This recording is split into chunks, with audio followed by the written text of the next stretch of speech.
kalau misalnya untuk menginterpretasi klasternya. Ya, kebetulan di kami ini munculnya hanya PC1 dan PC2 ya. Berarti 2 PC1 dan PC2 aja, jadi 2 PC pertama aja yang diinterpretasikan.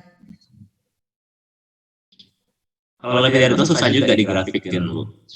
Iya, susah dibikin grafiknya. Kalau lebih dari 2.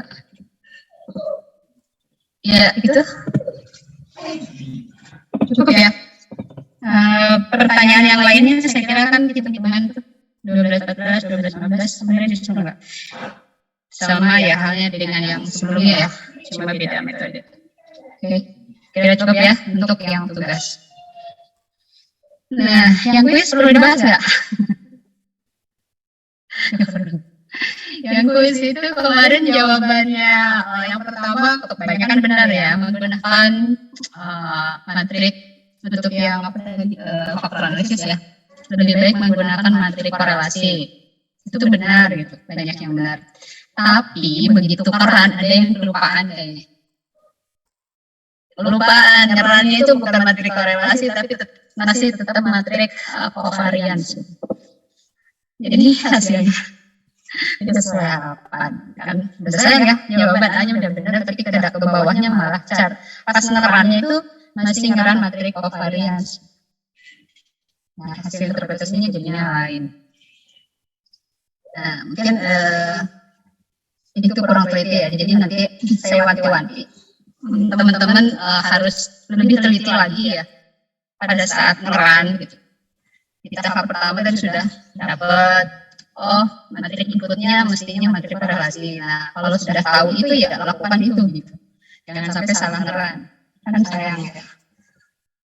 Ya, saya mendapati hal itu gitu. Oke, untuk yang interpretasinya kan sudah jadi salah ya. Hasil caranya salah, jadi interpretasinya saja bawahnya jadi salah. Nah, oke, itu jadi ganti aja untuk selanjutnya. Nah,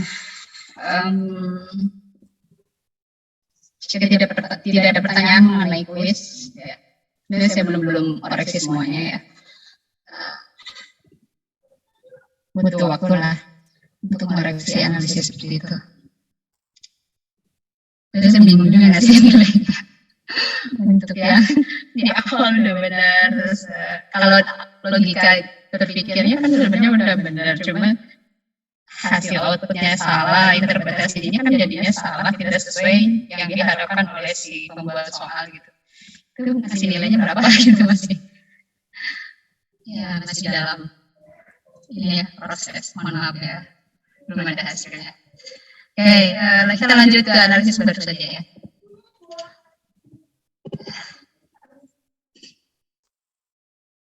Nih, kita hari ini akan belajar analisis multivariate yang baru, namanya canonical correlation analysis. Nah, ini berbeda dengan metode-metode analisis kemarin tentang PCA, faktor analisis sampai cluster. Ketiga metode itu hanyalah analisis deskriptif. Gitu. Ya. Ini sudah masuk ke analisis inference. Di sini kalau dari judulnya, ini sebenarnya analisis korelasi, gitu. Sama ya analisis korelasi. Cuma bedanya apa sih dengan analisis korelasi yang sudah dipelajari teman-teman sebelumnya? Nanti kita akan bahas di slide selanjutnya. Kemudian bentuk analisisnya seperti apa, tahap-tahapannya, bagaimana cara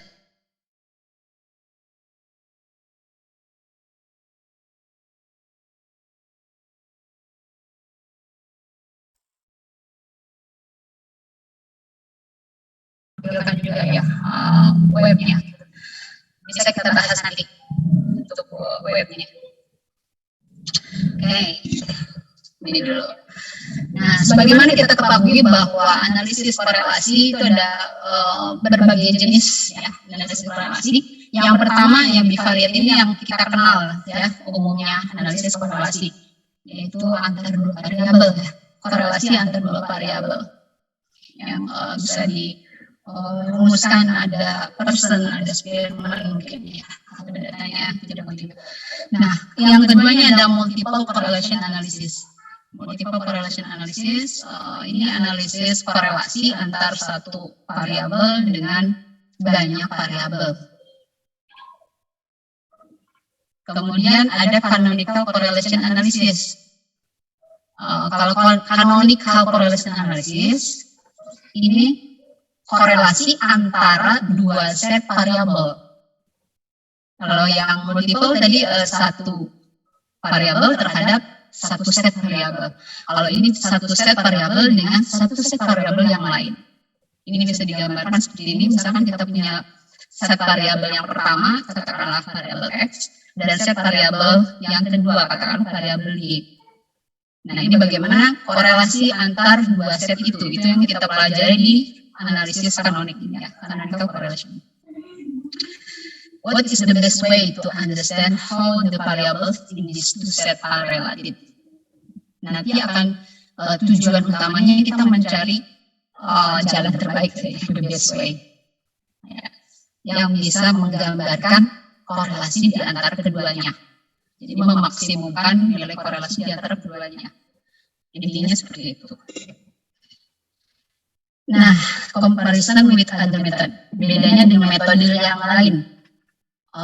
Di sini similar katanya ya dengan regresi katanya. Kenapa similar? Karena variabelnya ada dua set variabel di sini. Mungkin yang multivariate regression yang maksudnya similarnya, regresi yang multivariate di mana Y-nya banyak, X-nya banyak, katakanlah seperti itu. Y-nya ini berarti dependent variable, X-nya independent variable. Di multivariate regression juga kondisi datanya seperti itu. Ya, ada dua set variabel, independent dan dependent.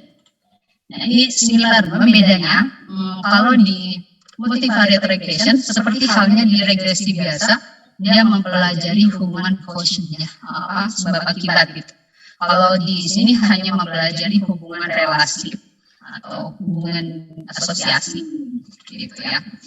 Oke.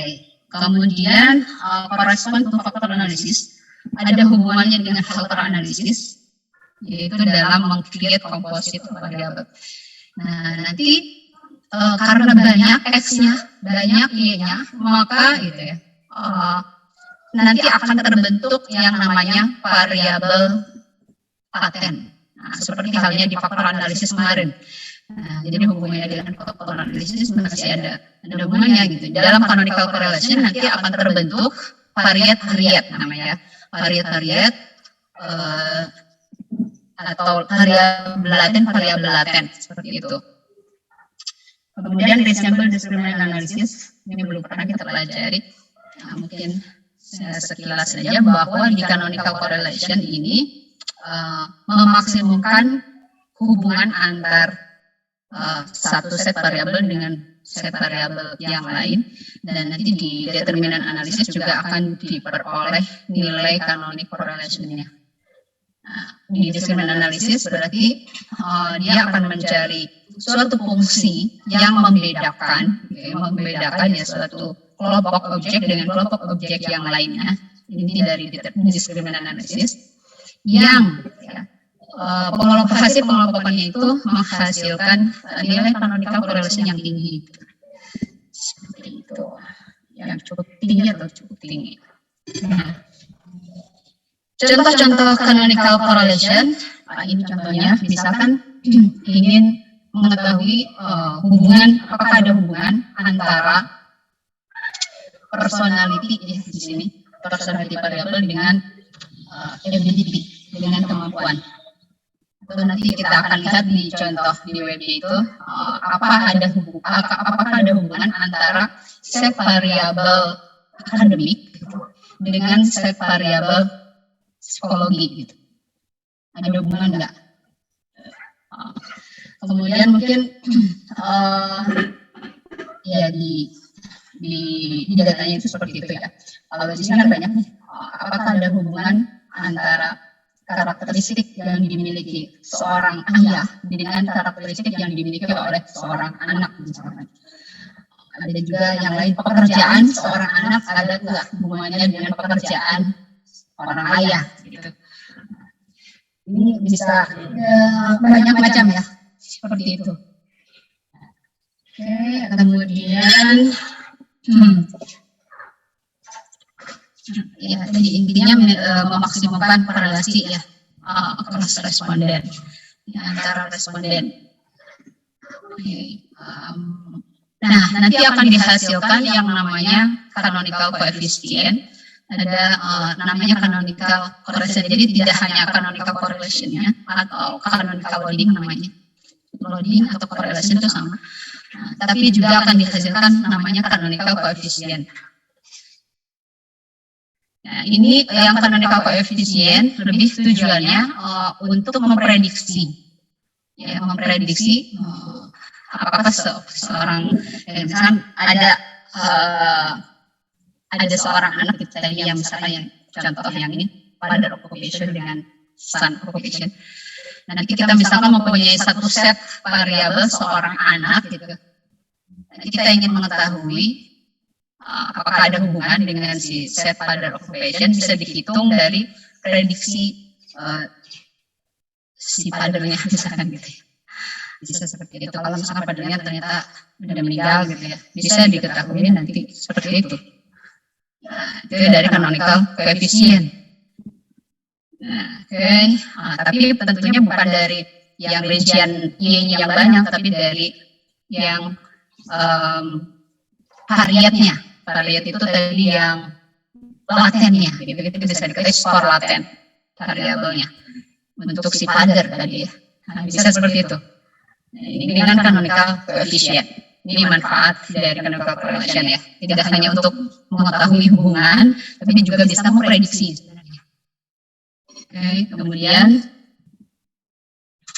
intinya look for relationship tadi ya, bukan untuk yang quotient.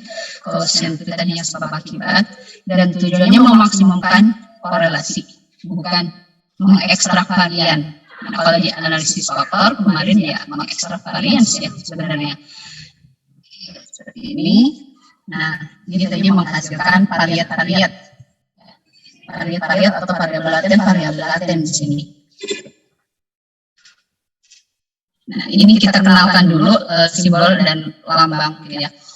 Variat atau canonical variabel ini ya dibentuk dari kombinasi linear dari si X, set yang pertama, sedangkan si V dibentuk dari set variabel yang kedua. Nah, di mana si A ini nanti merupakan atau dihitung ya mirip dengan yang prinsip komponen ya, agent vector, tapi ada sedikit perbedaannya. Kemarin kan hanya langsung A-nya sama dengan agent vektornya, gitu kan, elemen agent vektornya itu di prinsip komponen. Tapi kalau di sini karena dia seperti faktor analisis gitu, maka A ini fungsi dari agent vektor. Gitu. Nah, B juga sama seperti itu ya. Nah, korelasi, canonical correlation itu berarti dia korelasinya nanti bisa dilihat korelasi X dengan U, korelasi Y dengan V, kemudian korelasi U dan V. Kita lihat di sini gambar selanjutnya. Jadi seperti ini. Jadi kalau kita punya, misalkan di contoh ilustrasi ya, kita punya ada 5 variabel X set pertama, dan set kedua ada 3 variabel di set yang kedua.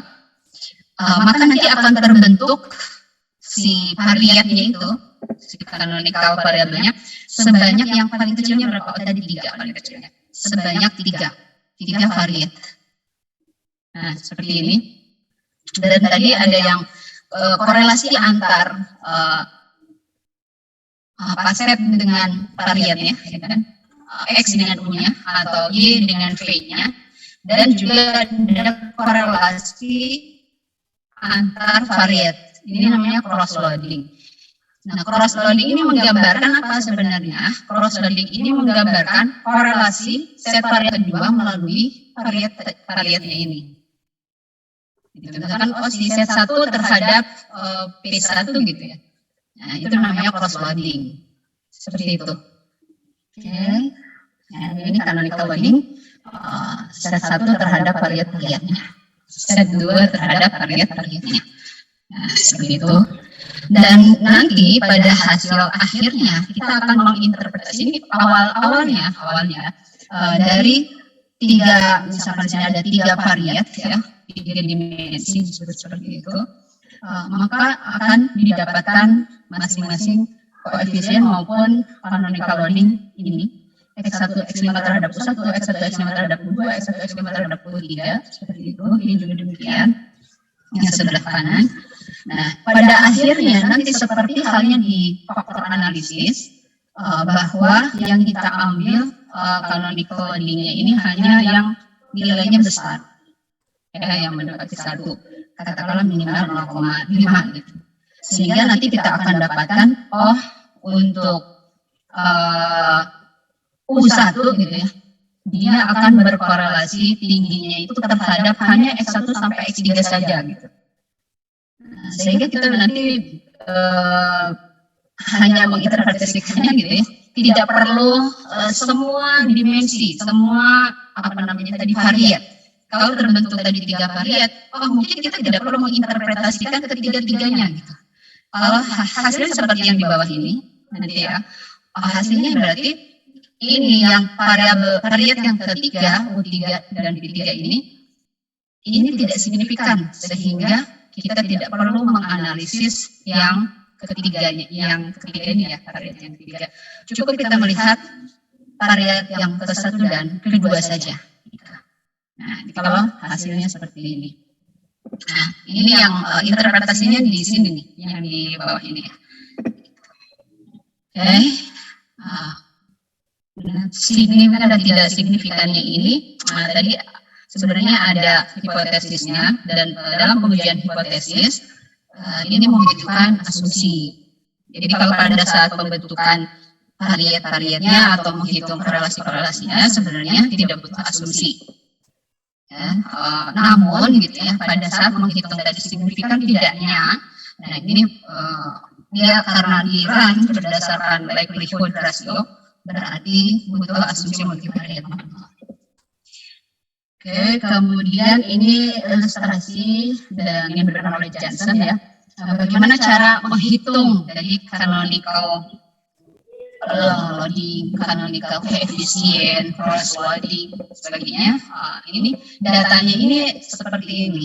Jadi kalau kita punya 2 set variabel, di sini lambangnya X pangkat 1 ya, sebenarnya pangkat X1 dan X2 katakan gitu. Ada 2 set variabel. Ini datanya digabung seperti ini, tapi tetap ada partisi gitu ya. Jadi tidak di run satu-satu. Runnya secara simultan, runnya, tapi di partisi. Sehingga kalau data yang seperti ini akan mempunyai vektor min-nya juga partisi juga ya, mu1, mu2, kemudian matrik covariance yang dihasilkan juga bisa dipartisi menjadi seperti ini. Ya. Nah, nanti yang titik perhatian kita justru di yang sigma 12 atau sigma 21, pilih salah satu. Karena ini menggambarkan covariance ya, menggambarkan covariance atau korelasi dari variabel set 1 dan variabel set 2. Nanti titik perhatian kita di sigma 12 salah satu jadikannya. Seperti itu. Kemudian iya. Nah, sigma 12 menggambarkan tadi asosiasi ya, korelasi ya. Korelasi tadi, asosiasi antara 2 set variabel. Lalu linear combination yang terbentuk dari koefisien yang terbentuk bertujuan lebih bentuk prediktif. Kemudian ini hasil canonical variate, jadi ada U. A ini isinya apa, atau bagaimana cara menghitung A, bagaimana cara menghitung B di sini sebagai koefisien dari si variatnya. Di sini ada rumusnya. Saya cepat. Nah, ini A ini tadi ya dihitung dari agent vektor dikalikan matrik covariance pangkat min setengah. Jadi sebenarnya akar matrik. Oke. apa tadi si A ini tadi ya, si koefisiennya ini ya mirip dengan mirip dengan si koefisien ya, koefisien yang di PCA, namun di sini ada maksimalinya terstandarkan seperti itu. Ini dari agent vector ini dihasilkan dari matrik apa sih gitu? Kalau di PCA kan langsung dari matrik covariance ya. Kalau di sini agent vectornya ini E dan F ini dihasilkan untuk E matriknya yang seperti ini. Bisa lihat seperti itu, kelihatan dari tanda panah saya. Dan kita kasih pen. Nah, yang agent vector ini dihasilkan dari agent value ya, dari agent value yang ini. Untuk yang E. Nah, agent value-nya menggambarkan apa? Menggambarkan korelasi kuadrat variat. Jadi rho 1 ini korelasi antar variat. Misalkan rho 1 berarti korelasi antar U1 dengan V1 gitu. Ini korelasi kuadrat ya, korelasi kuadrat. Itu agent value. Jadi kalau mau menghitung kanoniknya, ini tinggal diakarkan. Akar dari agent value-nya. Ya. Nah, akar dari agent value-nya. Ini akan dapat namanya canonical correlation-nya. Ya. Nah, oke, ada dua matrik nih. Matrik yang pertama, ini yang seperti ini. Nah, ini untuk menghitung tadi yang covariate, apa namanya tadi, koefisien tadi ya, agent value dan agent vector, katakanlah seperti itu, bagi variat yang set pertama, ya, dan ada satu lagi matrik yang ini. Nah, matrik yang satunya lagi itu untuk menghitung yang variat yang set yang kedua, ya. Oke, jadi ada agent value dan agent vector juga ya di situ ya. Nah, agent value-nya mestinya sama ya, harusnya ya. Di sini harusnya sama gitu, karena dia menunjukkan korelasi. Nah, kemudian, jadi nanti teman-teman akan mencoba latihan dari sini. Oke, si matrik covariance ini juga bisa diganti dengan matrik korelasi ya.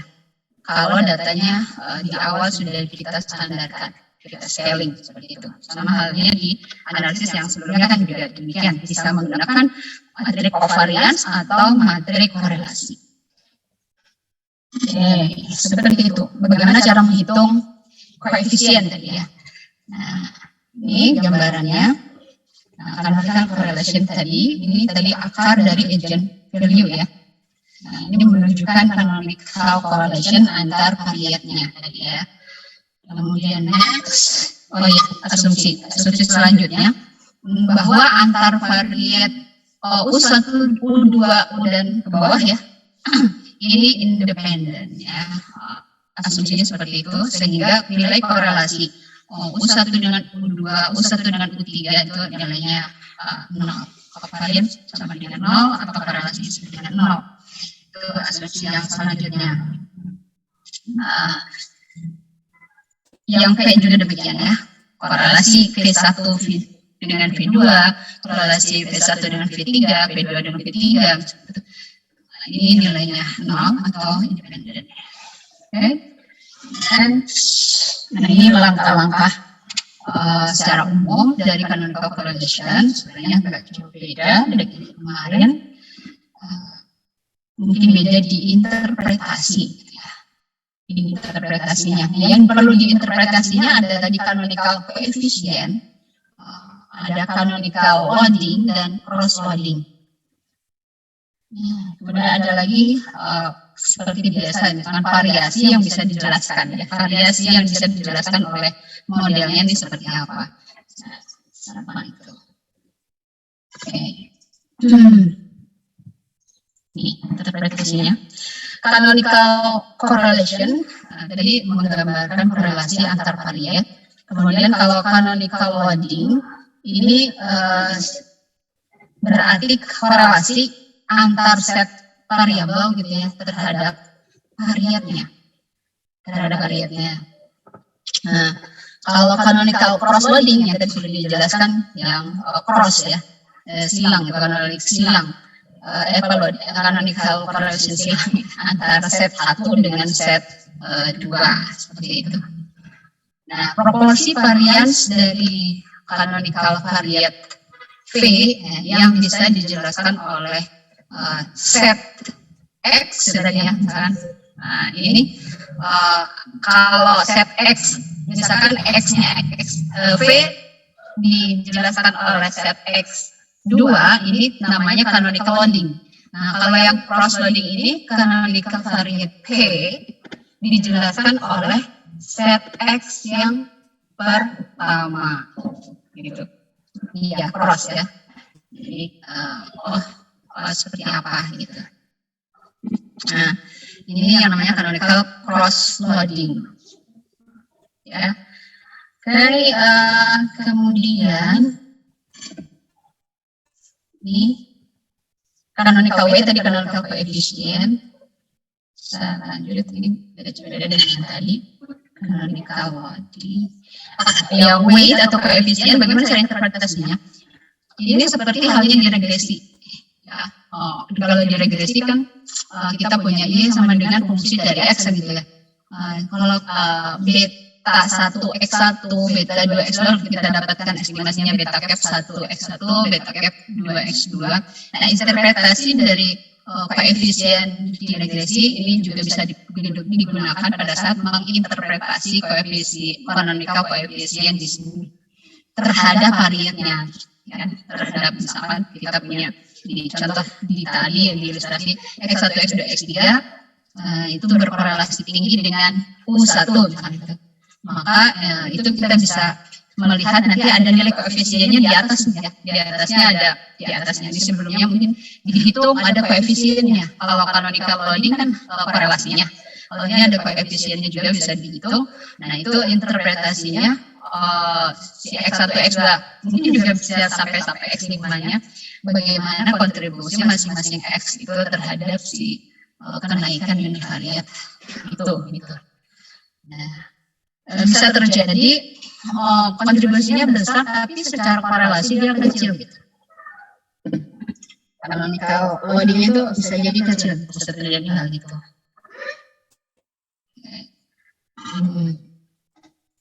Kemudian ini apa nih, canonical loading. Canonical loading itu sama dengan korelasi ya.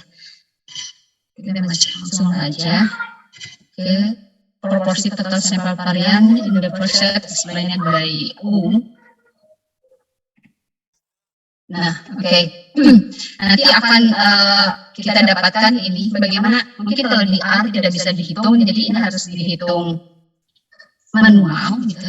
Tapi kalau di SPSS ini sudah ada hasilnya.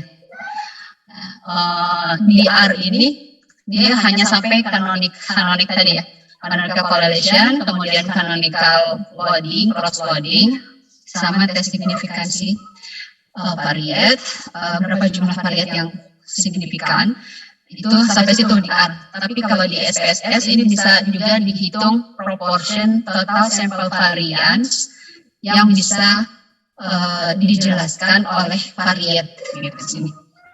Nah, misalkan pasangan X dengan U gitu ya. Ini berapa proporsi total sampel variance di set yang pertama bisa dijelaskan oleh si U gitu, U1 misalkan. Nah, ini cara hitungnya tadi kan ada canonical loading ya yang dihasilkan. Canonical loading ini dikuadratkan lalu dirata-ratakan terhadap jumlah variabelnya. Ini jumlah variabelnya yang semuanya bukan yang lebih dari 0,5 tadi. Maka ini hasilnya akan didapatkan proporsi total sampel varians dari set 1, X1 sampai X5 misalkan gitu. Yang bisa dijelaskan oleh si U1 berapa, U2 berapa, U3 berapa, nanti akan seperti itu. Tapi kalau di SPSS mungkin hanya yang ditampilkan yang signifikannya aja. Yang signifikan misalkan dari 3 jadi 2, dia hanya menampilkan sampai 2 aja gitu. Ya. Nah, di outputnya itu seperti itu. Nah, yang satunya yang sebelahnya berarti sama juga cara menghitungnya, canonical loading yang di sebelah kanan tadi ya, yang Y dan variat V tadi. Berarti berapa persen proporsi sampel kovarian yang bisa dijelaskan oleh set yang kedua, C ini. Set yang menjelaskan set yang kedua yang dijelaskan oleh siapa? Variat yang V tadi ya. Variat yang V. Seperti ini rumusnya, dikuadratkan, dibagi dengan banyaknya C. Ada banyaknya C ada 3. Jadi Q-nya 3. Oke, itu contoh menghitung proporsi total sampel varians di set yang pertama yang bisa dijelaskan oleh masing-masing variat. Nah, ini atau disebut dengan saya sebut mean square canonical loadings. Nah, ada juga kan tadi outputnya canonical cross loading ya, cross loadingnya. Nah, kalau cross loadingnya berarti bisa dihitung proporsi total sampel varian. Jadi kalau di Janssen nggak ada, di output SPSS itu ada gitu. Ini hitungnya mirip dengan ini, tapi terhadapnya apa gitu. Ya, misalkan proporsi total sampel varians dari set yang pertama yang dijelaskan oleh V gitu. Nah, yang dijelaskan oleh V ya. Cara menghitungnya nanti yang cross loadingnya itu ya, cross loading si apa tadi si set yang pertama gitu ya dapat cross loading. Nah, kemudian di rata-rata dikuadratkan dijumlahkan lalu dibagi dengan banyaknya. Oke, tadi contohnya misalkan kita mau mendapatkan proporsi total sampel varian in the first set explained by V gitu ya. Maka cara menghitungnya sama ya rumusnya dengan ini, tapi nilainya ini bukan canonical loading tapi cross loading. Jadi P-nya ada sebanyak 5, jadi X-nya ada X1 sampai X5. Ini cross loadingnya juga ada 5 ya. Dan jadi di sini dikuadratkan loading crossnya itu dibagi dengan jumlah variabelnya ada 5. Nah itu berarti proporsi total sampel varian in the first set explained by V1, V2 gitu. Ya. Oke, nanti kita lihat dicoba yang SPSS-nya ya. Nah, kalau yang di hasil output dari SAS, tadi yang pertama canonical correlation itu yang atas, yang mana sih yang ini ya? Ini canonical correlation. Di sini contohnya masing-masing set variabelnya ada 2. Nah, ada set variabel head, ada set variabel egg, masing-masing ada 2 variabel. X1, X2, X1, X2. Jadi sebenarnya ada sekolah apa gitu. School length atau apa? Nah, ada school length, ada school breadth. Seperti ini datanya, sehingga yang terbentuk variatnya ada 2 juga ya. Di sini ada 2 variat, head 1, head 2, leg 1, leg 2 itu variatnya. Oke. Nah, canonicalnya juga nanti ada 2 di sini yang dapat dihitung, variat 1 dan variat 2. Dan dari sini kita bisa melihat variat pertama gitu, ini canonical correlation ini kan pasti lebih tinggi ya. Si row 1 ini akan lebih tinggi dibanding row 2, dibanding row 3 dan seterusnya. Sama prinsipnya dengan di prinsip komponen ya, benar ya. Agent value yang pertama kan gitu juga. Agent value yang pertama lebih besar dari agent value yang kedua.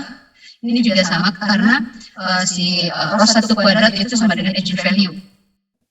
Nah, ya, agent value yang pertama dikuadratkan itu akan sama dengan row 1 kuadrat. Row 1 kuadrat akan sama dengan agent value row 1 kuadrat sama dengan agent value yang pertama sama dengan lambda 1. Seperti itu. Sehingga nanti ini juga berlaku canonical correlation yang pertama akan selalu lebih tinggi dibanding canonical selanjutnya seperti itu.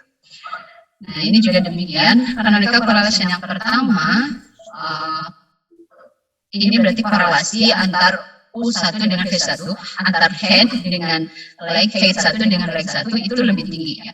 Yaitu 63,1 ini 0,63 ini canonical correlation-nya. Oke, ini kalau kita kuadratkan juga kita ini mendapat ini lebih tinggi ya. Nah, seperti itu. Berarti ini agent value-nya nih. Nah, kemudian apalagi tadi ada canonical coefficient-nya. Nah, ini disebutnya canonical weight kalau di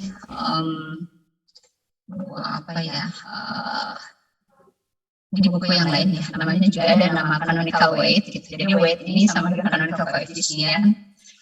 Seperti ini, cara menginterpretasinya ini sama dengan si regresi. Ya, setiap kenaikan misalnya 1 unit X1 gitu akan menaikkan head 1 sebesar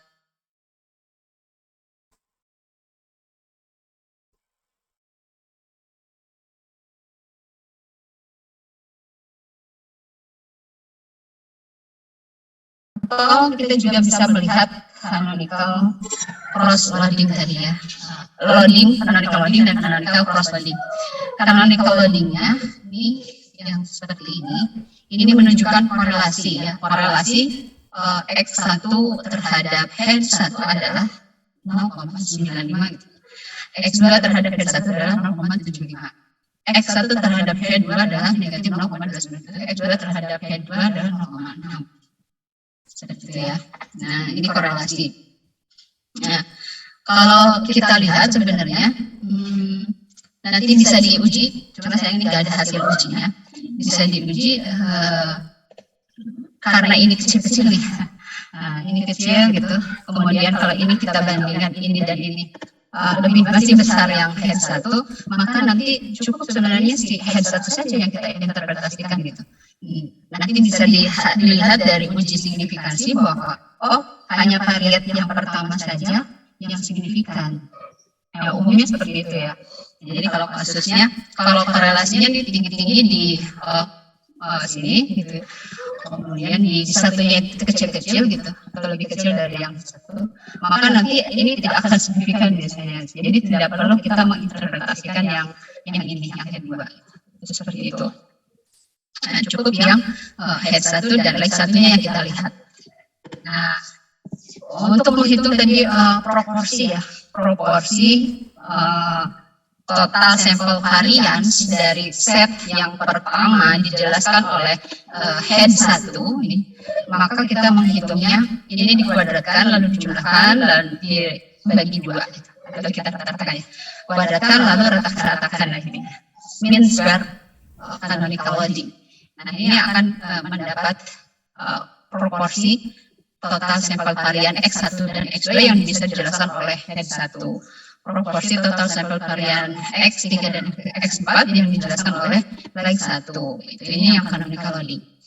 Nah, kalau canonical cross loading berarti ini X1, X2 terhadap leg 1, X3, X4 terhadap head 1. Ini korelasi set yang pertama terhadap variat yang sebelahnya ya, variat sebelahnya, variat set 2. Ini kan yang set pertama, lagi ini kan variat dari set yang kedua kan gitu. Sebentar ya.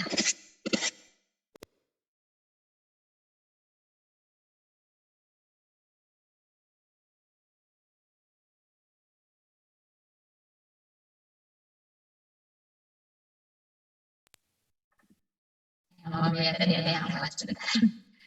Nah, oke, seperti itu ya cara menginterpretasikannya. Nah, ini cross itu berarti korelasi silang gitu secara terjemahannya, korelasi silang.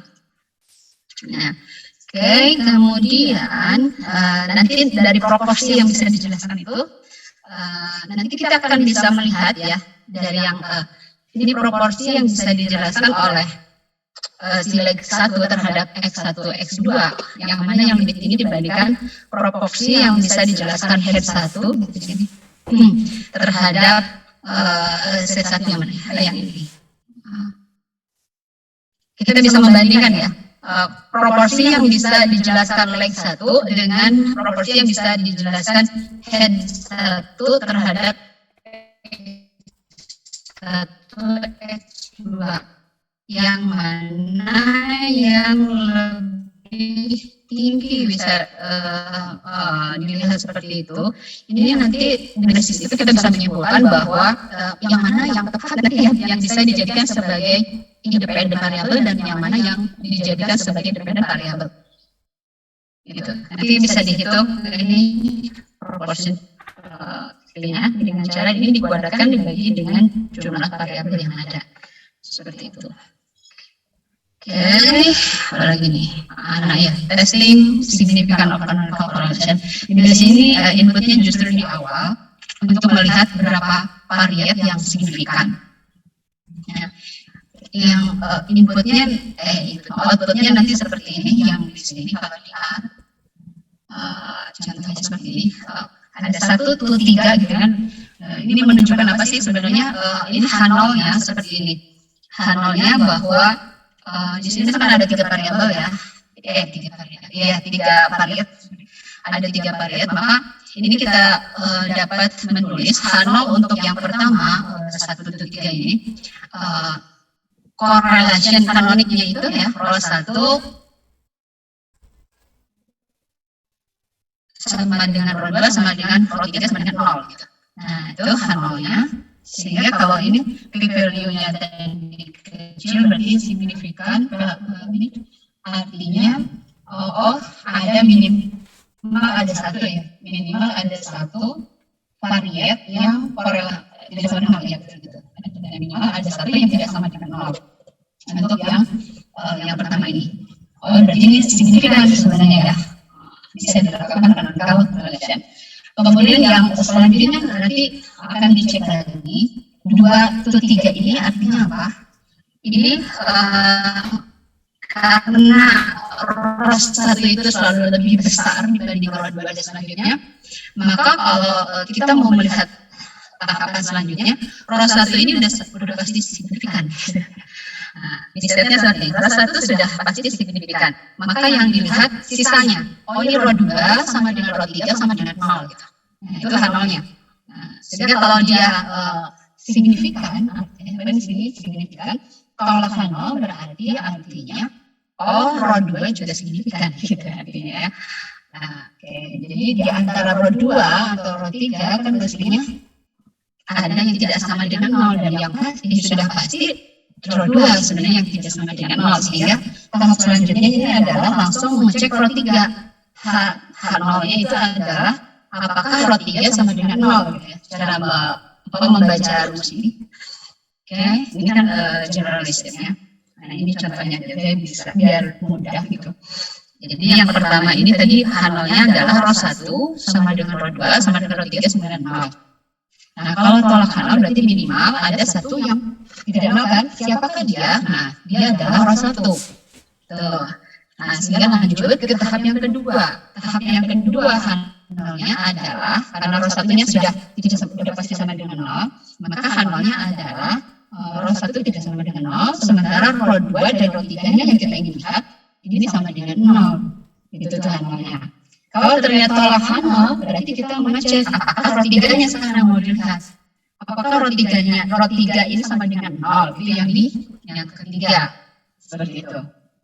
Nah, ternyata di sini hasilnya katakanlah kita ambil alfa 0,05 gitu ya. Maka di sini berdasarkan alfa 0,05 ini gagal tolak H0. Nah, artinya kalau gagal tolak H0 berarti secara kasarnya kita terima H0. H0 itu rho 3-nya sama dengan 0, berarti yang ketiga, variat yang ketiga ini tidak signifikan. Ini contoh PP-nya ya. Cara menganalisisnya seperti itu. Nah, artinya berarti berdasarkan output ini kita menyimpulkan bahwa yang signifikan itu hanya variat 1 dan variat 2. Secara output nanti akan keluar tiga-tiganya. Variat 1, 2, 3 itu akan keluar canonical loading dan cross loading-nya. Coefisien juga demikian. Tiga-tiganya akan keluar, tapi kita tidak perlu menginterpretasikan si yang variat ketiga, karena menurut tes signifikansi ini variat yang ketiga itu tidak signifikan, jadi tidak perlu kita interpretasikan ya, kuncinya di situ. Jadi justru ini biasanya ada di awal, biasanya kita arahin justru di awal gitu, biar pada saat menginterpretasikan kita nggak mubazir, kita nggak buang-buang waktu menginterpretasikan variat yang tidak signifikan tadi ya. Oke, bisa dipahami ya teman-teman. Nah, itu rumusnya, segi rumus. Ada tahapan validasi dan diagnosis. Sebenarnya dalam setiap metode analisis selalu ada ya validasi. Ini bisa kita lakukan dengan men-split itu kalau datanya banyak nih. Datanya kita punya data banyak, kita bisa membuat membagi menjadi 2 buah data gitu.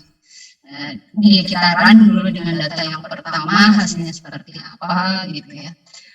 Lalu di run dengan data yang kedua, lalu dibandingkan gitu. Bisa seperti itu. Atau memprediksi dari data yang kedua ini, kita mau melakukan prediksi berdasarkan data satu, bisa juga seperti itu untuk validasi, tapi ini jarang dilakukan. Biasanya kita jarang punya data yang banyak gitu, jadi jarang sih melakukan validasi. Ya, paling kita bisa melakukannya sensitivity analysis juga bisa dari independent variable set. Ini misalkan dari komposisi X-nya, Y-nya, tadi ada X-nya ada 5, Y-nya ada sekian, itu bisa menggunakan sensitivity analysis gitu. Gitu. Tapi jarang juga sih orang-orang udah males ya validation yang diagnosis. Kalau uji asumsi mungkin perlu dilakukan, karena tadi pada saat yang ini testing the significance of canonical correlation, ini memanfaatkan likelihood ratio ya. Jadi ini rumus likelihood ratio. Sehingga ini perlu likelihood ratio ini berdasarkan multivariate normal. Sehingga datanya kita perlu cek apakah berdistribusi multivariate normal atau tidak gitu. Tapi katanya, kata yang lain, pelanggaran asumsi normalitas pada kasus ini jarang mempengaruhi hasil dari tes signifikan. Jadi ini lebih robust gitu. Jadi walaupun datanya tidak normal, hasil dari ini masih bisa kita terapkan. Kata seorang praktisi gitu ya. Dari beberapa internet mengatakan seperti itu. Ya mungkin belum ada kajiannya gitu lah ya, pelanggaran asumsi apa akibatnya terhadap tes signifikan ini. Jadi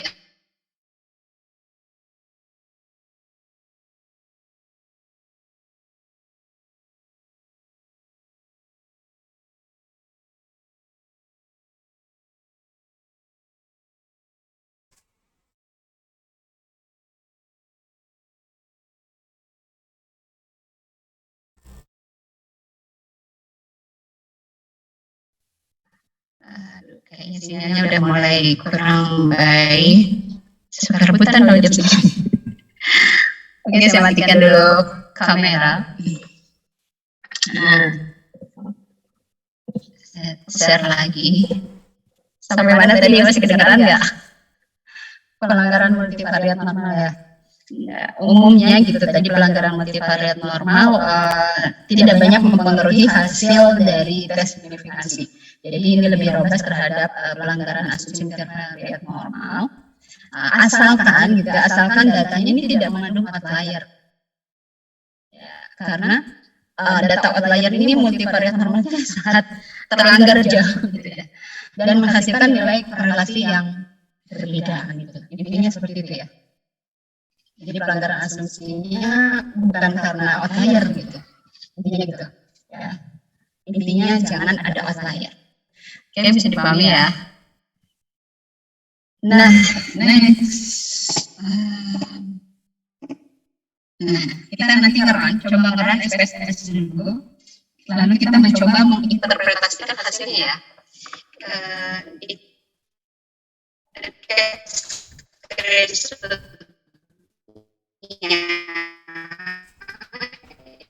Ini akan menjadi responsi hari ini. Yang SPSS, menampilkan yang eskaloran. Saya mungkin recommended yang SPSS karena ini simple gitu. Dibanding RR ini terlalu banyak nanti function yang harus di-run gitu. Ya, untuk mendapatkan output tadi gitu. Ya, tapi nggak apa-apa, dicoba dua-duanya harus ya. Teman-teman harus mencoba dua-duanya, SPSS, kemudian R ya, dicoba. Yang SAS-nya kalau mau mencoba juga silahkan. SAS itu punya nggak ya? Pada punya nggak? Minimal ini aja, SPSS dan R. Intinya nggak jauh beda, cuma beda istilah aja ya. Beda istilah di dalamnya. Ya, kalau di SPSS tadi canonical loading, cross loading gitu. Kalau di R itu bukan itu namanya, gitu ya. Cuma correlation aja ya untuk yang load canonical loading. Kemudian kalau koefisien dia hanya koefisien kalau nggak salah ya. Ya, oke. Penamaannya aja yang berbeda. Kita coba ya, nanti ada exercise. Exercise di Johnson ini cuma menghitung secara manual. Nanti bisa teman-teman coba. Manual itu dalam artian mungkin ya nggak pakai sintak-sintak yang rumit gitu lah ya. Jadi kalau mau pakai sintak ya silakan, tapi nggak terlalu rumit. Ya, kemudian yang Ranger, nah ini data, ada datanya. Exercise 11.8 ini hanya di situ sebenarnya ada 50 offset. Jadi gunakan saja 39 offset karena cuma titik-titik gitu dan seterusnya. Nggak ada datanya. Yang bisa dilihat ya datanya data 39 dan data yang terakhir gitu. Nah, bisa kita pakai yang 39 aja. Oke, 11.9 ini semua datanya ada.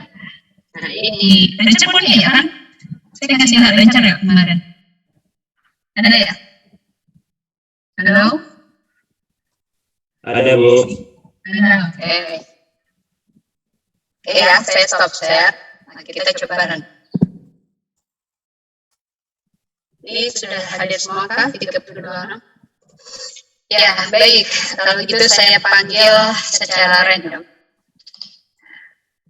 Ini tanggal 17 bulan 5 pukul 9. Absen 22 coba. Ada? 22?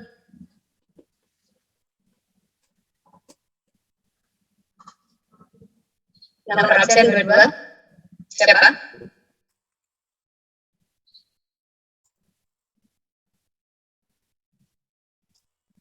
Pada diem.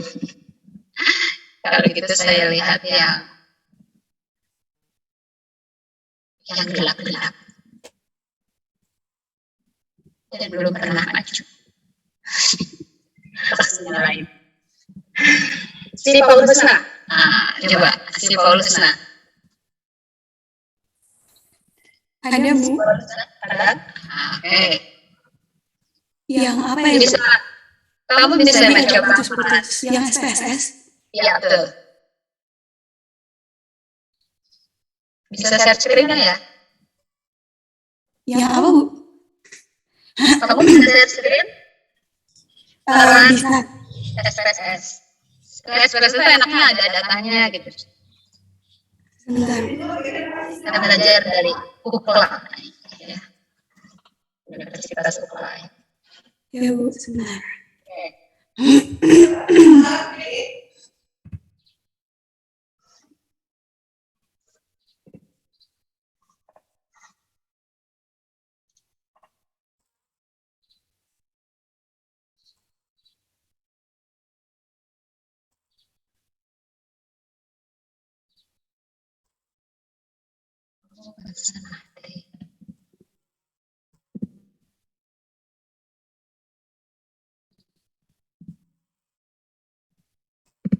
Maaf, Bu, sebentar. Loading SPSS-nya lama.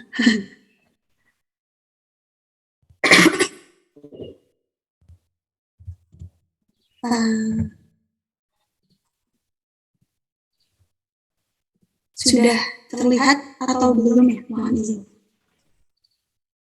Oke, sudah.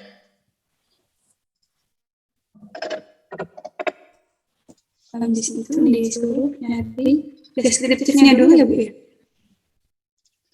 Mencari korelasi, materi korelasinya dulu. Biar kita lihat, oh iya, canonical correlation ya bisa kita gunakan gitu, terutama sekali jika set variabelnya ini berkorelasi sebenarnya. seperti halnya di IPC, faktor analisis kemarin ya. Tapi bisa juga sebenarnya masih tetap bisa digunakan walaupun dia independen ya antara X-nya. Tapi infaknya apa sih impactnya? Kalau dia independen, impactnya ya variat yang dihasilkan juga akan banyak ya. Akan banyak sebanyak X-nya yang ada. Misalkan tadi kita punya X-nya 5, kemudian X1, X2, X3, X4, X5-nya ini independen, maka nanti variatnya itu akan, atau tadi misalkan yang sebelahnya 3 ya, 5 dan 3, kita tetap ada 3 variat.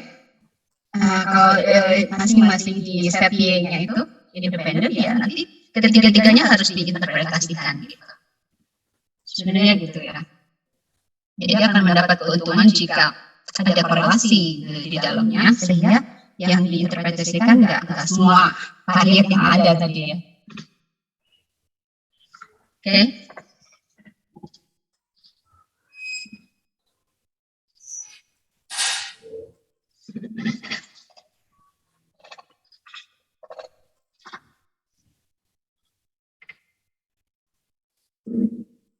Korelasi itu di mana ya Bu? Kok saya udah lupa di.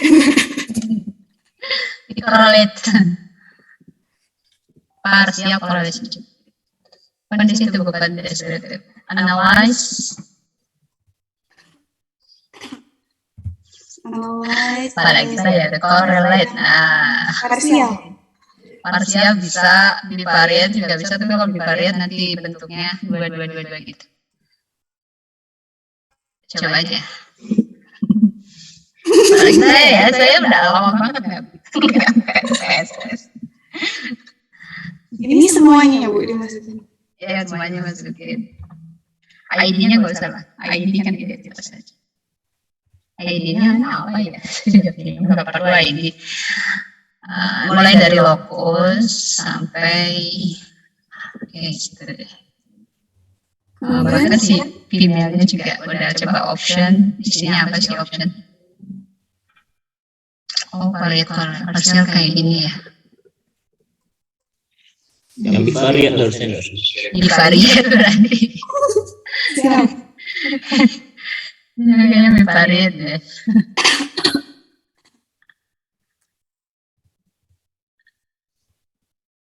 Sampai female, bahkan di sini bisa loh keluar atau ada tuh person. Sampai science. Yang female tuh enggak, itu kategori kok. Iya sih sebenarnya, tapi bisa juga kita masukkan. jadi Anggap continue. Ya udah nggak apa, nggak perlu dulu aja. yang person Bu, terus to tail. Iya oke. Ya. Ini perlu atau enggak Bu? Nggak perlu. Standardization, cross product deviation, dan covariance. Nggak usah kayaknya.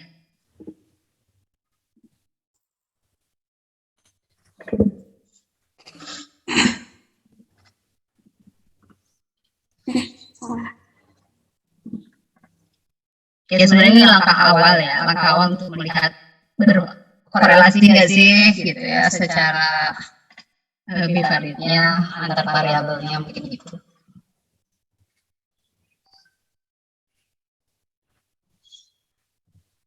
Kemudian ke yang kanan Mana sih outputnya mana? Nggak bisa dilihat. belum kelihatan Bu. Kalau kami melihatnya data Oh, ya. set screen-nya mungkin diubah. Share apa Windows ya? Share screen. Sudah Bu. Oke. Nanti gimana nih interpretasinya kalau dari segi awal dulu ya, deskriptifnya dulu nih. Oke, kita lihat tuh si lokus lumayan ya, dia ada berkorelasi tuh dengan variabel yang lain. Ya. Kemudian kita bisa lihat juga yang ini tinggi banget yang variabel-variabel hasil tesnya ya, skor reading, writing, math, science ini cukup tinggi. Oke, next kita ke canonical. Jadi kita, ini nanti harapannya ya kalau seperti ini ya nggak sebanyak ini kan variat locus sampai motivation ada 3. Kemudian dari reading score sampai science itu ada berapa? 5 ya? Sorry, ada berapa sih? 1, 2, 3, 4 ya? Ada 4. Jadi kalau di contohnya kan female masuk gitu. Female itu datanya kan tidak continue ya. Ya, kita mau melihat aja, female-nya kita keluarin aja untuk sementara. Tapi kalau mau melihat juga, ini tadi bisa juga kalau di sini kan masuk masih female. Kita lihat coba ya, female ini terus masuk kan. Read, write, math, science, sama female masuk ya. Mau dilihat juga boleh. Maksudnya jenis kelamin itu ada hubungannya nggak sih dengan ini? Hubungan dengan kelompoknya, hasil skornya dengan hubungan dengan yang lokus, hubungan psikologis ya. Ada hubungannya nggak sih dengan locus of control, self confidence, self concept, motivation. Bisa kita lihat nanti. Oke, sementara masukin aja dulu si female. Walaupun dia datanya kategorik, tetap bisa dihitung ternyata. Kita anggap sebagai kontinu. Nah, tapi sebaiknya sih nanti kalau kita analisis yang benerannya ya, sebaiknya X-nya ini X yang kontinu semua. Sesuai dengan teorinya bahwa canonical correlation itu untuk tes signifikan ya kan memanfaatkan multivariate normal kita tahu dia itu harus skalanya interval minimal interval atau rasio.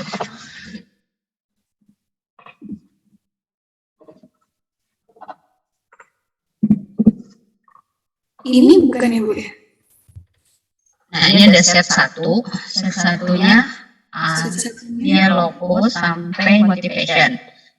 Ya, variabel psikologi.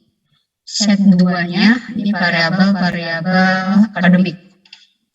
Kita mau melihat hubungan antara nilai akademik dengan psikolog seorang gitu ya. Psikologi seorang gitu. Ada hubungannya nggak sih gitu ya. Nah, oke. Ini nggak usah root name. Nah, sebenarnya yang tadi juga ini pairwise correlation. Kalau kita klik itu muncul korelasi yang tadi, bivariate. Jadi sekali langsung lewat sini. Sebenarnya sekali langsung, karena itu bisa langsung. Oke, nggak apa-apa, terlanjur ya. Ini langsungnya aja. Coba ya Bu. Oke, hasilnya kayak apa sih?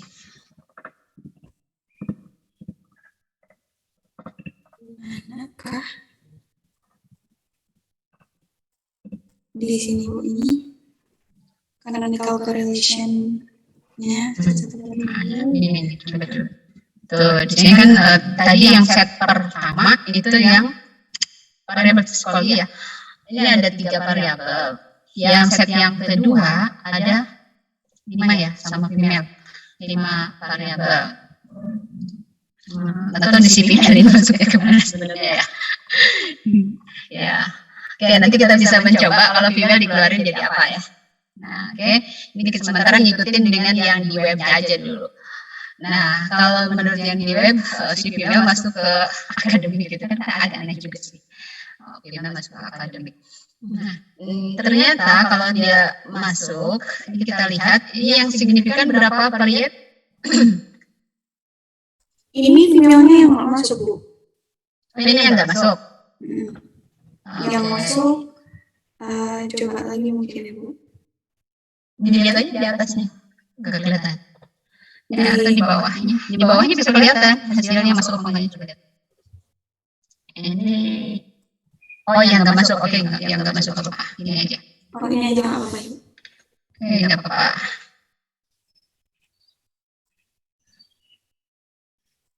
Nah, kalau dia nggak masuk tetap ternyata hanya 2 variat ya yang signifikan. Dengan canonical correlation pertama, berarti ini korelasi antar ini ada variat 1 di set 1 dan variat 1 di set 2.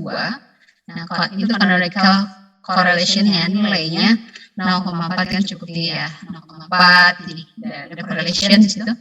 Nah, eigenvalue ini adalah kuadrat dari correlation yang kolom pertama kalau dikuadratkan.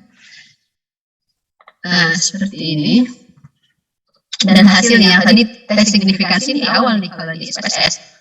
Kita bisa melihat bahwa H0 yang pertama ya, canonical correlation set 1 sampai set 3 itu nilainya 0. Ternyata tolak H0 berarti canonical correlation yang pertama itu signifikan. Ya. Kemudian yang kedua ini 2 to 3 gitu kan. Nah, 2 to 3 itu tadi H0-nya Rho 2 sama dengan Rho 3 sama dengan 0, dan ternyata ini juga signifikan pada level alpha 5% ya, masih signifikan. Sementara untuk yang ketiga ini tidak muncul angkanya karena dia tidak signifikan.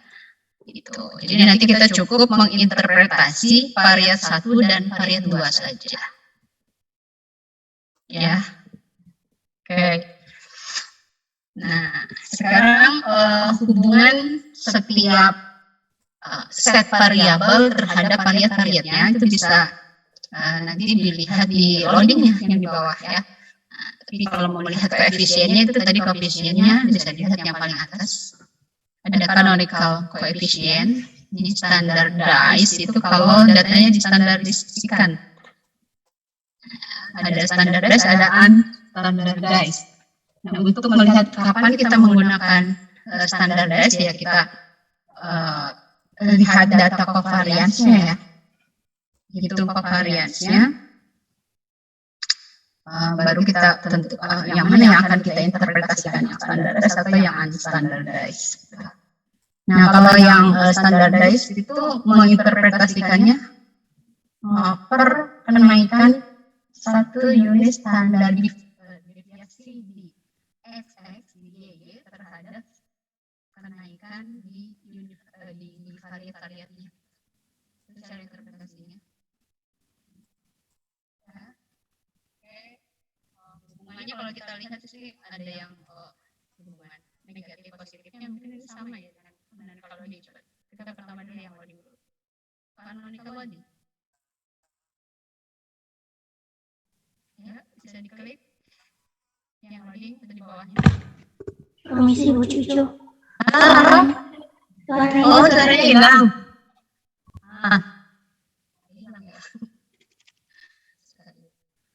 Cek. Masih hilang? Masih tenggelam Bu. Ya, cek.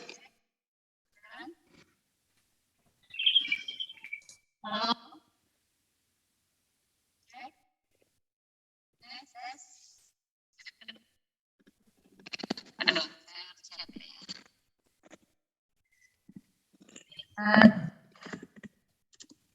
Loading.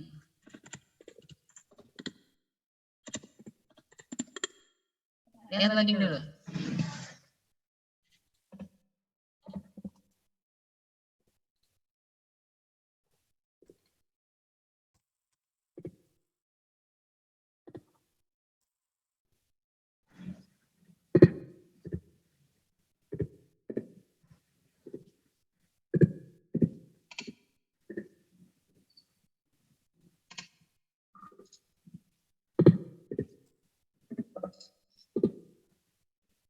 Mana hasil loadingnya? Coba dilihat.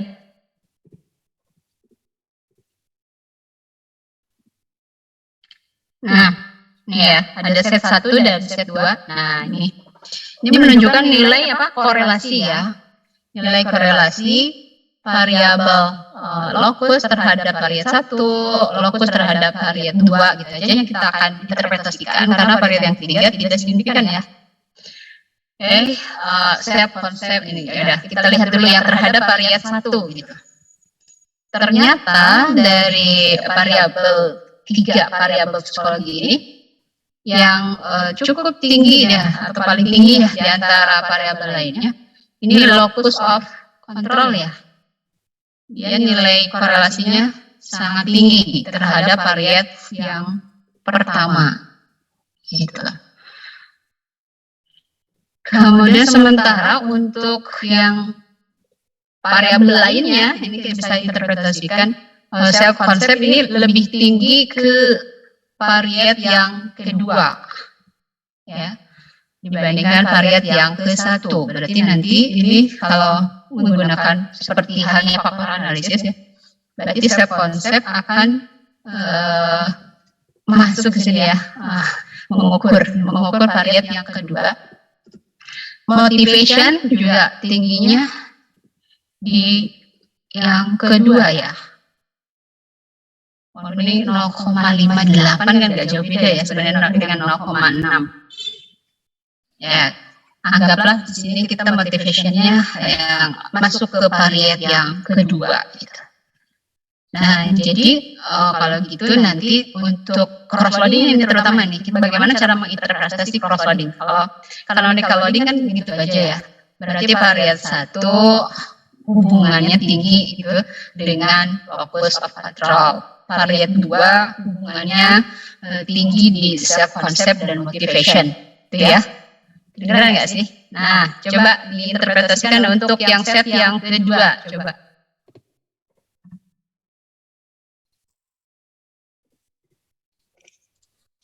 Yang lain deh. Nah, si Paul Husna nampilin aja ya.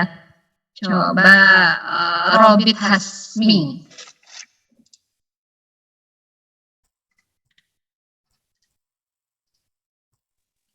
Halo. Nah, bagaimana interpretasi yang canonical loading set 2?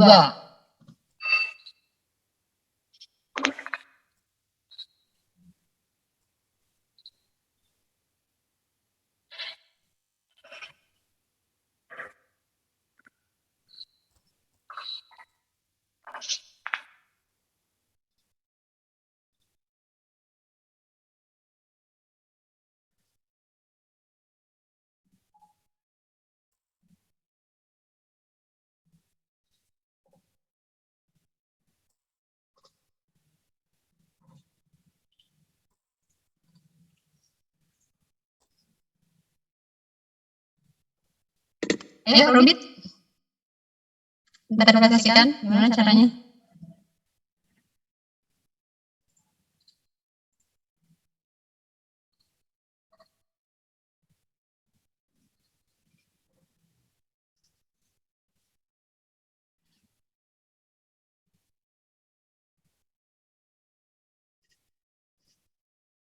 Ya lama-lama. Ya lama-lama.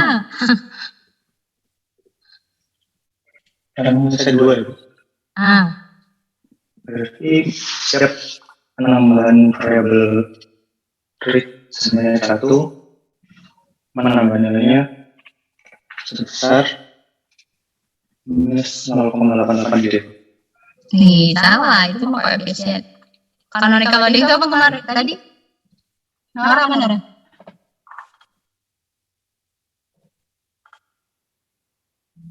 Ya Bu, canonical loading itu untuk korelasinya Bu. Korelasi, nilai korelasi itu ya. Ya, kalau yang tadi Robin sebutkan itu untuk yang interpretasi koefisien itu ada. Jadi nanti kan outputnya ada canonical koefisien, ada canonical loading. Nah ini kalau loading ada kata loading di sini. Ini menunjukkan nilai korelasinya. Ya. Oke. Ya, coba diinterpretasikan. Renata. Iya Bu. Iya Bu.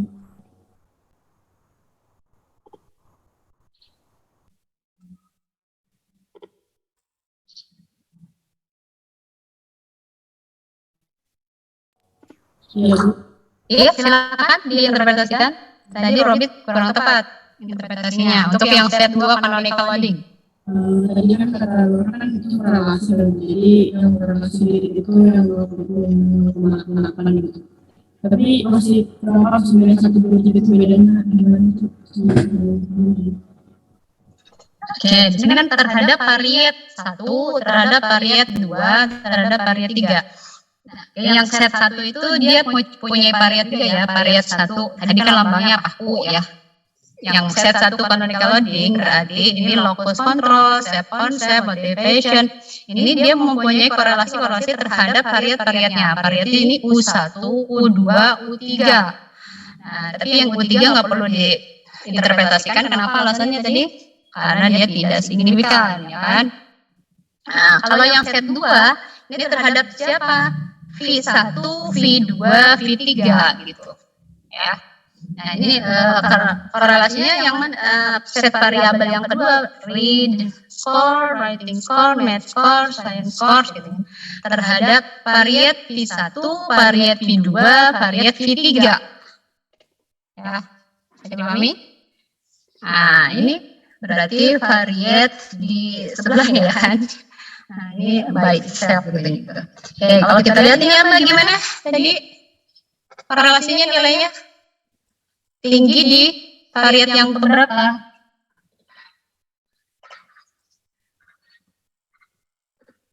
Halo?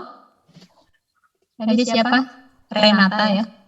Di variat yang 1 yang Variat namanya, bukan variabel. Variabel itu yang ininya. Nah, berarti ini ternyata semua variabel akademiknya dia tinggi, semuanya tinggi ya di variat 1 saja, ya kan?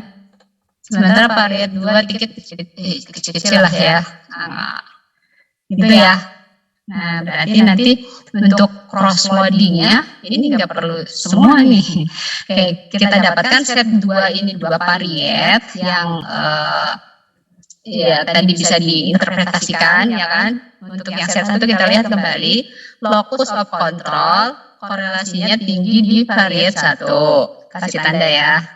Shape concept motivation sini korelasi tinggi di variat kedua. Jadi tutup dulu aja yang variat ketiganya, ya kan? Nah, sementara untuk yang set 2 ini ternyata tinggi semua di variat yang pertama V1 ini ya, terhadap V1. Nah, walaupun di sini kelihatannya enggak jauh beda nih antara variat 1 dan 2 ya untuk sains.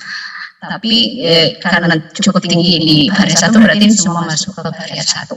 Nah, ini di cross loadingnya berarti ya di cross loadingnya cukup melihat variat 1 saja nanti. Nih, di cross loadingnya untuk yang ini nih set 1 cross loading ya. Set 1 cross loading berarti ini apa sih hubungan antara set variabel pertama set 1 dengan V1, V2, V3 gitu ya cross loadingnya. Karena tadi yang di set 2 canonical loading ternyata yang hubungannya tinggi-tinggi ke V1 saja, maka nanti ini bisa dilihat yang ini V1 juga nih. Yang locus of control, shape concept, motivation tadi ya.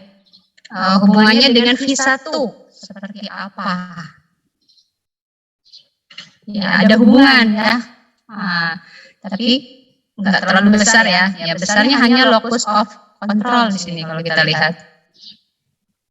Ya kan? Locus of control cukup besar. Ini berarti melihatnya ke self concept motivation dibandingkan variabel lainnya terhadap variat 1. Ya. Korelasinya cukup besar di situ. Kemudian, nah kalau set 2 ini kita melihatnya 2 variat karena tadi set 1 canonical loading ya, variat 1 dan variat 2 kan bisa diinterpretasikan, maka ini harus dilihat 2 kolom. Nah, bagaimana hubungan reading score, writing score, math score, dan science score terhadap variat 1 di sebelahnya ya, di U1 dan U2 gitu. Ya kan? Nah, kalau kita lihat ya sebenarnya juga U1 juga ya. terhadap U1 nih. U1 itu siapa? Self control ya. Lebih banyak korelasinya besar ke U1 di sini ya kan, dibandingkan si U2. Ya, bisa seperti itu ya, melihat korelasinya. Bisa dipahami? Oke, kalau korelasi yang ke tadi U2-nya, ini yang cukup tinggi sebenarnya si sainsnya ini ya, cukup tinggi dibanding yang lainnya, walaupun 0,1 ya korelasinya. Nah, sini tandanya sekarang, tanda positif negatifnya. Nih, tandanya juga harus kita lihat ya. Oke, ini harus melihatnya ke atas juga, tadi ke canonical wording. Ya. Oke, pelan-pelan. Nah, misalkan yang set 2 tadi ya, set 1 cross loading terhadap variat di set 2 ya kan, terhadap V1 nih, yang ini. Kalau kita lihat yang set 2 canonical loading ini kan dia negatif semua, ya kan? Kemudian kalau kita lihat di yang bawahnya set 1 cross loading, locus control, self control motivation juga ini negatif semua. Berarti ini hubungannya searah. Ya, hubungannya searah ini. Ini terhadap variatnya negatif, yang ini terhadap variatnya negatif semua kan gitu ya. Berarti kita menyimpulkan bahwa hubungan antara variabel set 1 dan set 2 gitu. Nah, ini searah. Jadi mau ya? Searah nih. Kemudian kalau kita lihat yang set 2 cross loading nih. Set 2 cross loading berarti kita melihat negatif juga semua. Ini negatif ya. Variat 1 dan variat ini bedanya variat 2 ya, ada yang positif. Coba variat 1 dulu, ini semua negatif ya. Semua negatif terhadap variat 1 di set 1. Berarti kita lihat canonical wording set 1. Set 1 itu negatif semua kan juga sama. Berarti ini juga hubungannya searah terhadap si variat 1 di sini. Variat 1 lebih banyak di berkorelasi dengan si locus of control. Gitu. Nah, kalau ini kalau di dua, nah ini hati-hati, ini ada 2 variabel di variat yang kedua. Variabel pertama ada self concept ini negatif, motivation itu positif. Coba kalau dia motivation beda arah ya. Ini positif negatif kita ingetin. Lalu set 2 cross loading kita lihat dengan yang kedua tadi ini variabel dan 2. Nah, berarti kalau yang score reading di sini hubungannya negatif ya searah dengan self concept, tapi negatif hubungannya dengan si motivation. Nah, jadi kalau artinya apa sih? Artinya variabel si akademik ini ya beda arah nih hubungannya dengan si yang reading ya terutama ya, yang reading score. Jadi nilai-nilai reading ini hubungannya negatif dengan si motivasi. Jadi kalau motivasinya rendah justru readingnya tinggi ya, reading score-nya. Ya, itu contohnya, itu contoh, tapi ini kan kecil ya, 0,038. Nah, lebih ada hubungannya. Oke. Kemudian kalau writing justru dia positif di motivation ya. Nah, kalau motivasinya tinggi maka nilai writingnya tinggi gitu. Tapi kalau self conceptnya, self concept itu apa sih, konsep diri ya maksudnya? Dia justru negatif ya hubungannya. Berarti si motivation ini lebih banyak hubungan searahnya dengan nilai menulis gitu. Iya sih ya, benar nggak sih kalau kita menulis itu ya butuh motivasi yang tinggi kan memang. Ya gitulah, cara interpretasinya gitu tuh. Ya kalau memang dia seperti itu. Ya, bisa dipahami nggak? Yang lainnya juga nanti demikian cara menginterpretasinya. Kalau yang searah sih mudah ya kalian menerjemahkan, menginterpretasikannya. Nah, terutama ini tadi misalkan yang skor ini negatif, kemudian locus of control juga tadi negatif ya. Dengan variasi 1 berarti artinya hubungan antara skor akademik dengan mengontrol diri itu ya searah gitu. Kalau kita nervous, kalau kita grogi, nilainya jadi jeblok gitu ya kan gitu. Tapi kalau kitanya confidence, percaya diri, maka nilai tes ini akan tinggi. Gitu ya interpretasinya kurang lebih. Oke, next yang terakhir yang proportion of variance. Terakhir. Ini dulu deh, bukan terakhir ya. Nah, kalau canonical coefficient tadi interpretasinya seperti regresi biasa ya. Kemudian yang ini proportion of variance explain. Proporsi variance yang bisa dijelaskan gitu di sini bacanya yang set one by self.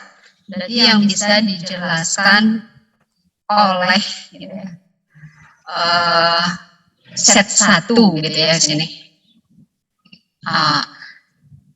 Proporsi variance yang dijelaskan oleh yang menjelaskan proporsi variance yang menjelaskan variabel locus of control, concept motivation oleh set 1. Ini ternyata segini 0,396. Ya, dikit ya. Ini berarti 39,6%. Tapi ini masih lebih tinggi dibandingkan yang lainnya. Cuma gini, set 2 set juga tinggi, ya cukup tinggi, terutama di variat yang pertama ya. Variat yang pertama. Namun yang ini artinya berarti hubungannya ya ini sebatas hubungan asosiasi, ya, bukan hubungan sebab akibat. Ini bisa dilihat dari mana nih? Yang set 1 by set 2 atau set 2 by set 1 ini kecil proporsinya. Misalkan set 1 by set 2 ini hanya berapa sih? 0,079 berarti hanya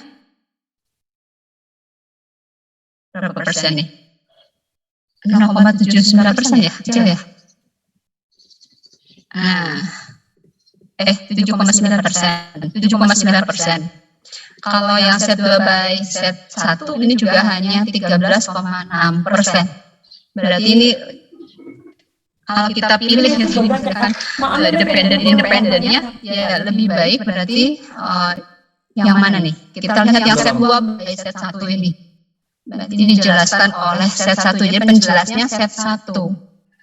Set 2-nya sebagai dependennya. Jadi set 1-nya sebagai yang independennya. Berarti yang mempengaruhi gitu ya, misalkan nih dibandingkan tadi yang set 1 by set 2 ya kan ini lebih besar nih. Berarti kita bisa menyimpulkan kalau mana yang ditanya misalkan ya lebih tepat ya. Yang mana sih yang dependen, yang mana independen? Kita lihat ini paling tinggi nih, terutama yang variat 1 di sini kita lihat. Set 2 by set 1 kan lebih tinggi proporsi varian yang dijelaskannya ya. Ini berarti set 1 ini sebagai penjelas, independen. Set 2-nya sebagai dependen. Yang mana yang mempengaruhi yang mana berarti apa tadi? Variabel psikologis mempengaruhi nilai skor akademik. Gitu ya. Gitu tuh kurang lebih. Nah, jadi di kesimpulannya sebenarnya intinya kalau di R kan nggak ada nih. Ini kita bisa menghitung sendiri. Tambahan selain menganalisis korelasi tadi ya, juga kita bisa menyimpulkan variabel-variabel mana sih yang tepat menjadi dependent variabel atau yang mana yang menjadi independent variabel. Seperti itu. Dengan membandingkan yang contohnya tadi yang set 1 by set 2 atau set 2 by set 3.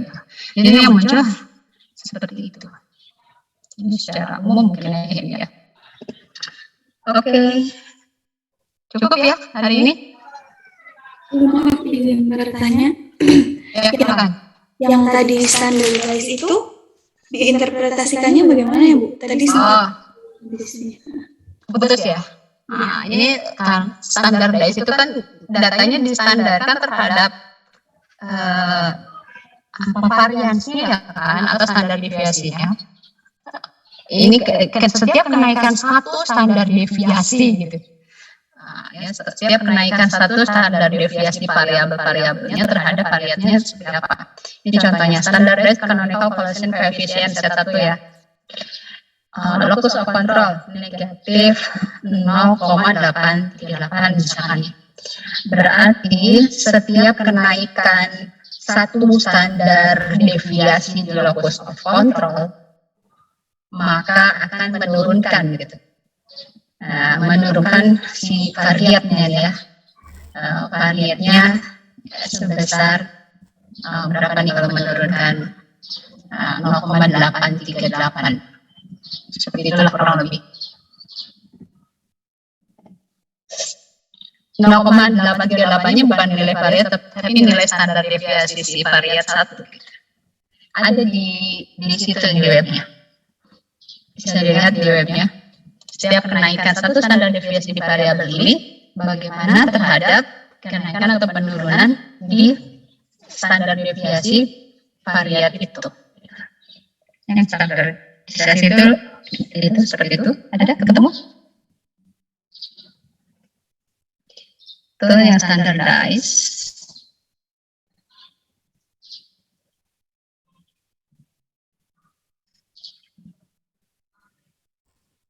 Ini di bawah deh.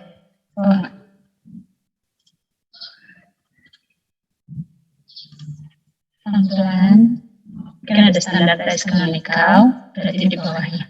Ada interpretasinya. Nah, ini yang unstandardized kan ya. Kalau unstandardized seperti deviasi kan setiap 1 unit naik gitu kan. Kalau yang standardized itu gimana ya?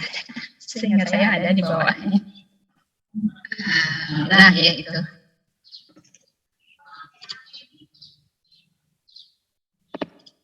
For example, ini sudah ada.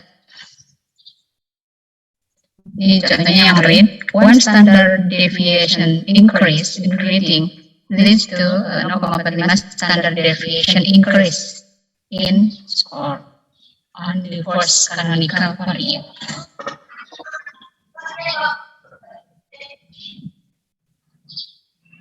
Dengan menganggap variat yang lain konstan. Oke.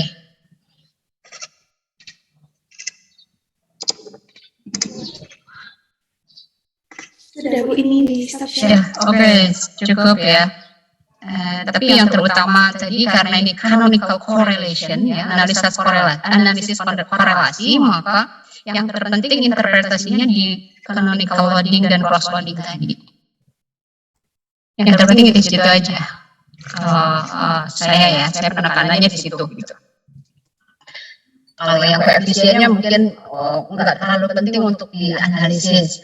Itu kenapa? Karena yang koefisien itu lebih diutamakan untuk memprediksi tadi ya sebenarnya. Ya, pada saat memprediksi baru akan menggunakan yang canonical koefisien. Tapi kalau yang analisis korelasinya dilihat yang di loading. Ya, bisa dipahami. Nggak perlu diinterpretasikan juga nggak apa-apa gitu kalau yang koefisien tadi ya. Begitu dari saya. Tapi kalau mau tujuannya memprediksi berarti itu harus diinterpretasikan ya. Memang tujuannya memprediksi. Tapi kalau tujuannya hanya sebatas analisis korelasi antar set variabel, ya udah cukup yang canonical loading dan cross loading tadi ya. Situ. Dan yang proporsi varians sebenarnya penting juga tuh, proporsi varians explained set 1 by set 2, set 2 by set 1 itu penting karena itu bisa membangun